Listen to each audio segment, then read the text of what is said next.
Hey everybody, it's Cameron from Surfboards.com. Just unpacking some more of these Oakleys and thought I would show you guys the Oakley Leffingwell.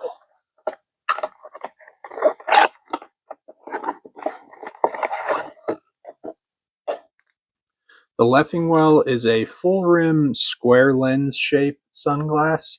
They say it's inspired by surf culture, and since we're Surfboards.com, obviously we love that. That's referring to like the eye temple deco here.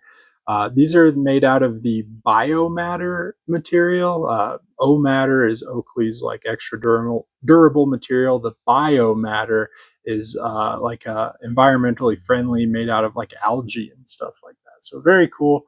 They're going to be a semi-low profile sunglass, so they're going to be good with hats, for example. They don't have like a big bulge shape at the top that's going to stop you from wearing them. This specific pair right here is going to have the matte olive frame and then some prism tungsten lenses. So another really cool offering from Oakley. Like all the other ones, you can find some at surfboards.com.